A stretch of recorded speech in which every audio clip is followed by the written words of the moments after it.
Aeroplane মাটি ছেড়ে উড়ে যায় আকাশে, কিন্তু কেন যে মহাকাশে যেতে পারে না, এমন ভাবনা নিশ্চয়ই আপনার মাথায় ঘুরপাক খাচ্ছে অনেক দিন ধরেই।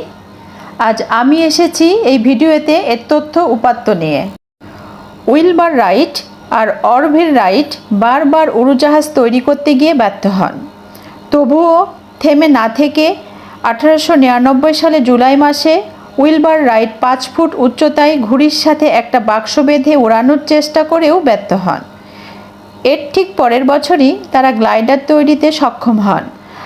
আমেরিকার কিটি হক শহরের আকাশে গ্লাইডারটা মাত্র 12 সেকেন্ড ভেসেছিল 120 ফুট উচ্চতায়।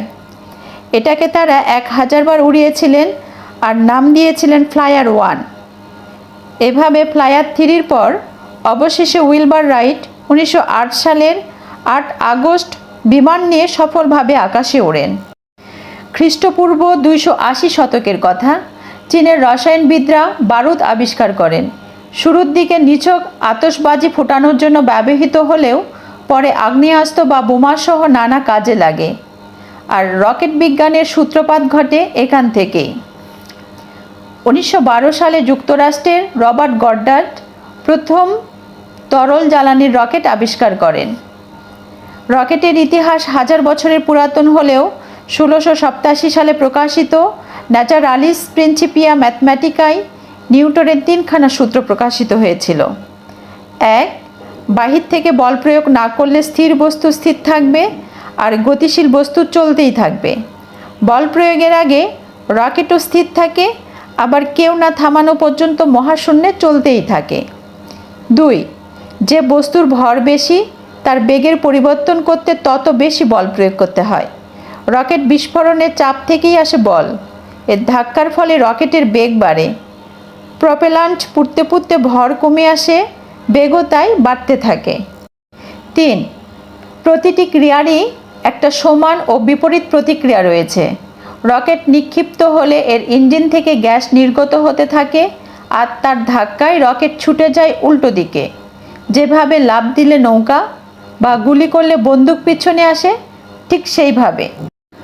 মহাকাশের মহাশূন্যে অনেকগুলো কারণেই বিমান উঠতে পারে না। ওড়ার জন্য বাতাসের প্রয়োজন হয় আর ইঞ্জিনের প্রয়োজন হয় অক্সিজেনের। নিজস্ব প্রপেলান্ট এবং অক্সিজেনের যোগান থাকায় রকেট মহাকাশে উঠতে পারে। মহাকাশের মহাশূন্য বাতাসহীন, ফলে রকেটের ক্ষেত্রে নির্গত গ্যাসের গতি প্রভাবিত হয় না, তাই উৎক্ষেপণের প্রক্রিয়া বা থ্রাস্ট বেড়ে যায়। এরোপ্লেন নামের মধ্যেই আছে প্রশ্নের উত্তর। এয়ার বা বাতাস থেকে এয়ারপ্লেন বা এরোপ্লেন, অর্থাৎ এরোপ্লেন উঠতে দরকার হয় বাতাস বা বায়ুমণ্ডলের।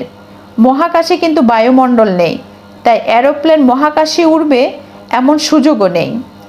বিমানের মতো রকেট বা মিসাইল আকাশে উড়লেও তাদেরকে উড়োজাহাজ বলা হয় না, কারণ এগুলোর ডানার সম্মুখ গতি ব্যবহার না করে রকেট থ্রাস্টের সাহায্যে ঊর্ধ্বগতি প্রক্রিয়া ব্যবহার করে বলেই। এরপর কোন কোন বিষয়ের উপর ভিডিও দেখতে চান কমেন্টে অবশ্যই জানান। আর এই ধরনের ভিডিও আরও দেখতে চাইলে সাবস্ক্রাইব ও বেল বাটনে ক্লিক করে চ্যানেলটার সাথেই থাকুন। ধন্যবাদ।